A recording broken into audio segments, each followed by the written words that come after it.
ẹ máa káàárọ̀ ẹ̀yin èèyàn mi àdẹ̀kù gbogbo rògbòdìyàn yìí o wíìkì yìí máa ṣe kí ni wíìkì yìí máa lọ́ǹgì o èèyàn tó kékulé gbọ́ kó sọ fún toko ṣe mọ̀ pé gbogbo last week ọ̀rọ̀ ìjẹ̀ṣà ni àǹtí ránṣọ́ mọ́ tó ti wá gbàgbé ó fẹ́ẹ́ fi ọ̀rọ̀ ìjẹ̀ṣà cover up fún California tó ń gbà lọ́wọ́ ẹ̀rẹ̀ ọ̀rọ̀ ìjẹ̀ṣà ló fẹ́ẹ́ fi ṣe covering up o bí ọlọ́run ti ń bẹ tí ẹ̀mí rẹ̀ sì ń bẹ àǹtí mi kò ṣeé cover up kò ṣeé ṣe kí ni kò ṣeé cover up bí ọlọ́run bá ti ń bẹ tí ẹ̀mí rẹ̀ sì ń bẹ the covering up did not happen ṣe rí ọ̀sẹ̀ tá a fẹ́ wáyé last week ọ̀sẹ̀ ìjẹ̀ṣà ni this week ọ̀sẹ̀ Lizzy ni because ó ti fẹ́ di woro sí woro ní orí social media wọ́n ti fẹ́ dráàgì mẹ́ńtọ̀ yín lórí social media sí o ẹ̀yọ́ ọmọ ogun ó yá ojú ogun yá tẹ́ bá dẹ̀ máa béèrè pé àwọn wo ló tún fẹ́ dráàgì mẹ́ńtọ̀ yín àwọn warriors ló tún fẹ́ wá dráàgì olórí warriors ẹ bá gbọ́ lọ́hùn lórí wíìkì yìí máa lọ́ǹgì o àwọn warriors tún gbẹ́jọ́ warriors lọ bá Akeem ọkọ̀ àwọn single mother ó lọ fà ẹ̀yìn èèyàn mi ó ti di wọ́ tó wá jẹ́ pé àǹtí Ṣọlá gbé wá jáde ló bá ń explain you go dey explain táyà àbí báwo ni Burna Boy ṣe sọ yẹn you go dey explain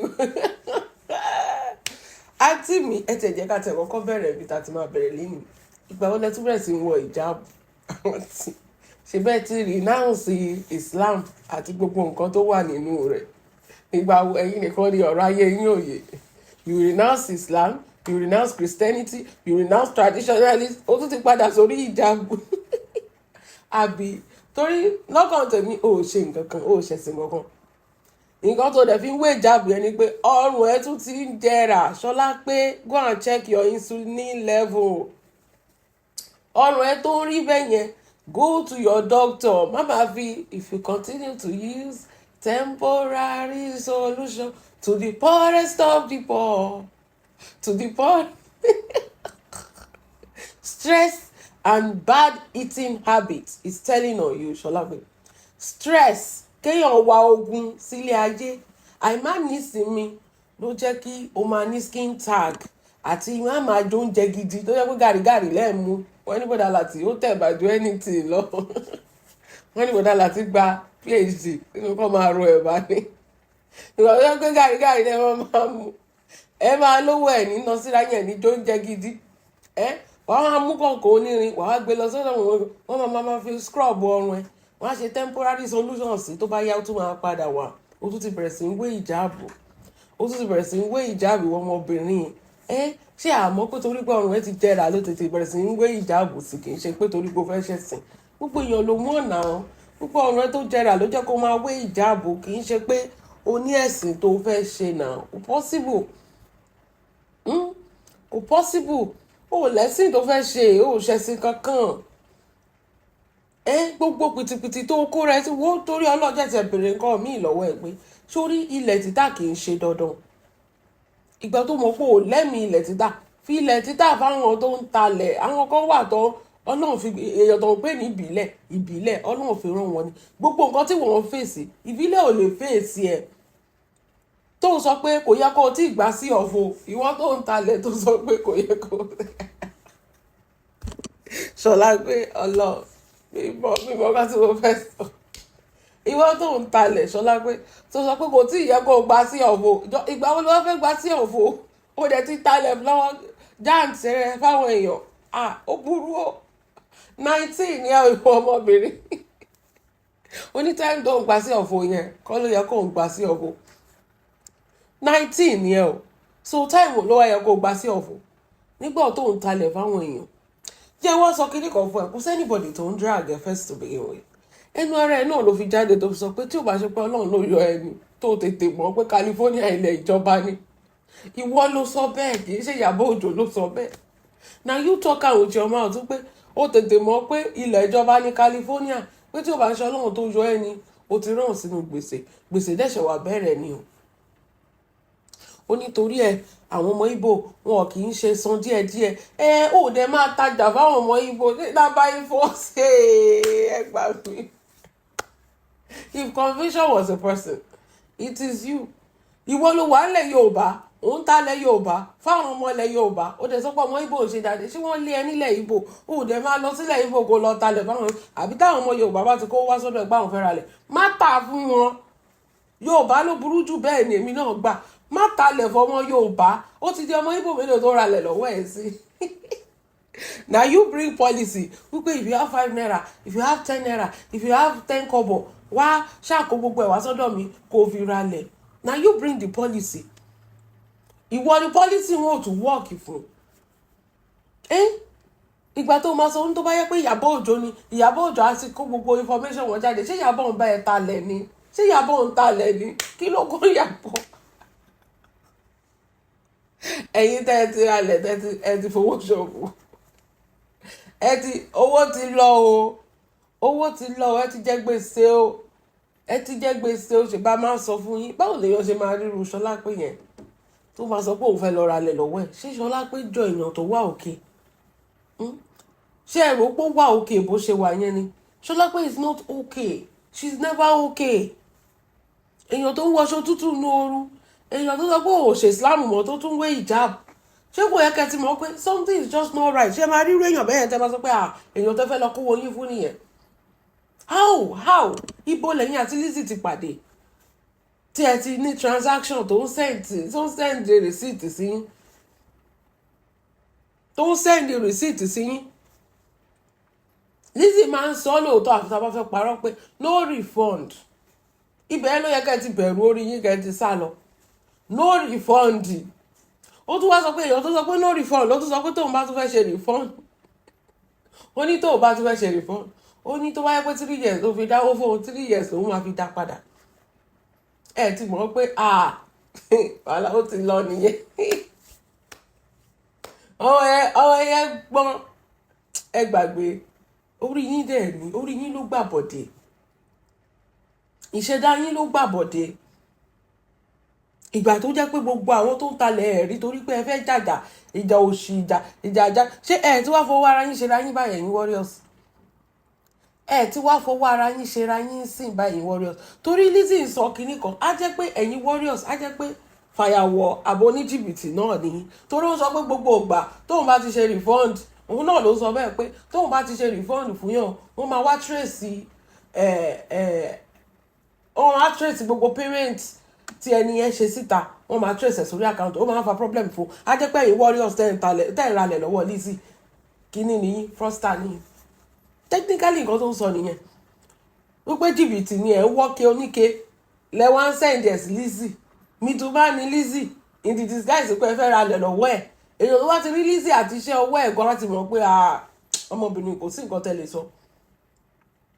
èèyàn tó bá ti rí pẹ̀lú iṣẹ́ ọwọ́ ẹ̀ á ti mọ̀ pé ọmọbìnrin iṣẹ́ kò sí nǹkan tẹ́ lè sọ mìtúbá ni Lizzy náà mìtúbá lọmọbìnrin yẹn náà. Ó wá ń sọ pé ẹ̀yin warriors ẹ̀yin lẹ lọ ń wọ́ke tẹ́ ẹ̀ sẹ́ǹdì owó òun sínú àkáǹtì òun pé tẹ́ bá ti lè sẹ́ǹdì ẹ̀ sínú àkáǹtì òun báyìí gbàm báyìí ó ti tán nìyẹn ẹ lè gbowó yín padà àfi tó bá fẹ́ ṣe transfer of ownership. Ilẹ̀ tó o ti kọ̀ tó o ti ẹ̀ tí ìfojú rí gan ẹjọ́ báwo la ṣe ń sanwó lẹ̀ tẹ́ ẹ̀ lọ tẹ́ ẹ̀ fojú yín rí tẹ́ ẹ̀ tí rí ẹ̀rẹ̀ tí wọ́n ṣe transfer ó ní tó bá mú lọ́ọ̀yà wá kó dẹ̀ tó mú báyà wá kí pé ilẹ̀ tó rà lọ́wọ́ òun kó wá tún tà fẹ́ lómi pyramid scheme orí mi ẹlẹ́dàá mi orí mi Ṣọlápé Ọlọ́run ó ti sọ ó ní bíbá ẹ̀ láti máa gbọ́n àti ń gbọ́n sí ilẹ̀ tó ò tẹ̀ tí ì ṣe nǹkan kan lórí ẹ̀ tí ò sí ẹni ilé kò sí ilé kankan lórí California kò sí ẹ̀yìn èèyàn mi kò sẹ́nìbọ̀dì tó kọ́lé sí o ó wá sọ pé California tó dẹ̀ ti sọ fún yín wípé ìjọba ti gbà lọ́wọ́ òun náà ló sọ ó ní Ọlọ́run tètè jọ òun tó tètè mọ̀ pé ilẹ̀ ìjọba ni òun ló tún sọ pé tó bá fẹ́ gbowó ẹ̀ padà kó lọ wá báyà wá ayé yìí máa ti bàjẹ́ wá. báyàwó ló máa fẹ́ ralẹ̀ tí gbogbo ayé ti gbọ́ pé ìjọba ti gbà lọ́wọ́ ẹ̀ kíwọ náà ó ní òun ti gbá ẹ nìyẹn kíwọ náà lọ wẹ́yàn míì tó máa gbá wípé wàá wá ṣe transfer of ownership ṣé èmi mo fẹ́ lọ kówó lẹ̀ níbi tó ti gbá ẹnu California ó mọ̀ pé kò tó polówó California mọ́ sí ó tún ti bẹ̀rẹ̀ sí polówó ìmí ọjọ́ tó ti ń sọ pé 5102 5404 advice to withdraw ọjọ́ yìí mo ti mọ̀ pé wàhálà ti ń wà lẹ́yìn kìíní yìí o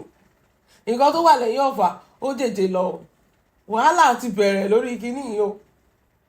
then to automatically láti pé advice to withdraw ẹ̀yin mo máa lọ fún yín lẹ́ẹ̀bọ̀ mi to automatically pé government ilẹ̀ ìjọba ní ilẹ̀ òòṣà ni gbàm ilẹ̀ òòṣà ní ilẹ̀ ìjọba ní ibẹ̀ mo ti wò pé wọ́n ti get ní ó wá sọ pé tó bá fẹ́ gbowó tó bá fẹ́ refund ìwọ lọ wá báyà wá talẹ̀ yẹn fún another person ẹni yẹn ló máa wá sanwó ẹ̀ fún ẹ̀ nílẹ̀ ìjọba náà tún ní kó lọ tà wá another person ó ti wọ̀ ẹ̀yin warriors ẹ gbàgbé ẹ bá mi gbọ́ lọ́run tóbi lẹ́ẹ̀kan sí ó ní mi ẹlẹ́dàá mi ò ẹ ti jàjàdà rán báyìí àwa tá a sọ pé àlè bọ́ ọmọbìnrin yìí ṣe kò yẹ kó ti yé yín ẹ máa ti jàjàdà rán ẹ̀yin warriors ẹ máa ti sanwó nù ẹ máa ti ṣàṣedànù 2026 Lizzy wá sọ pé gbogbo ẹ̀yin tẹ́ ń gbẹ́jọ́ síta torí pé wọ́n ti fẹ́ ṣàbúrú fún un tẹ́lẹ̀ ni báwo náà ṣe fẹ́ ṣàbúrú fún ẹ tó ń kó millions and millions of naira tó ń ṣiṣẹ́ fún ẹ ṣé téèyàn bá fẹ́ ṣàbúrú fún yàn ṣé owó tó ṣiṣẹ́ fún ló máa tún lọ fi ṣàbúrú fẹ́ ni òní like millions and millions o èlò gan náà ṣoògùn tó fẹ́ fi ṣàbúrú sí ẹ tó máa fẹ́ pa ẹ́ lẹ́nu ìgàn èlò náà ṣoògùn èlò gan ni kíní máa gbà wọ́n ṣàbúrú fún ẹ Lizzy àwọn fẹ́ invest ní sórí ibi tó yí sí Ìyábọ̀ ló rán wọn wá Ìyábọ̀ ò rán anybody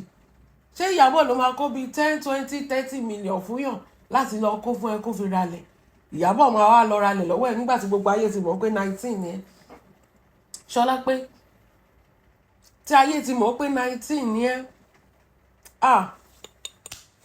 kò sówó kò sílẹ̀ kò sówó kò sílẹ̀ kí la oríwo la wá máa kọ sí gbẹ̀dú báyìí o ọlọ́run ọba kò sówó kò sílẹ̀ kò sówó kò sílẹ̀ kò sí rífọ́ǹdì ẹ máa ti jẹ gbèsè ṣẹ́rí gbèsè lẹ́yìn tẹ́ ẹ jẹ ṣẹ́rí ẹ̀yin tó jẹ́ pẹ́ lọ́gba lónìí zẹ́fí ayé yín máa ti bàjẹ́ báyọ̀ ẹ máa ti jagun dáràn ìgbà tẹ́ ẹ ríyàn tó pé inú ayé àwọn tó dáa fún inú ayé àwọn tó lẹ́jìtì inú ayé tẹ́ ẹ lọ ralẹ̀ lọ́dọ̀ wọn tẹ́ wá lọ ralẹ̀ òòṣà ẹ máa ti dáràn báyọ̀ kí làwọn á ṣe báyìí no èmi kàn béèrè ni èmi ò drag yín o èmi kàn béèrè pé kí la máa wá ṣe báyìí tí gbogbo nǹkan tó wà nílẹ̀ torí ọkọ àwọn single mother ti sọ pé I'm going to drag you kì í ṣe ọkọ kì í ṣe èèyàn méjì wọ́n ti gbé kéèsì ẹ fún wa lọ ń gbé kéèsì àwọn tó gánú ayé ìyàwó bọ̀dá àti tó ń fẹ̀ṣẹ̀ jẹun ẹ wá lọ ń gbé kéèsì ẹ fọkọ àwọn single mother wá.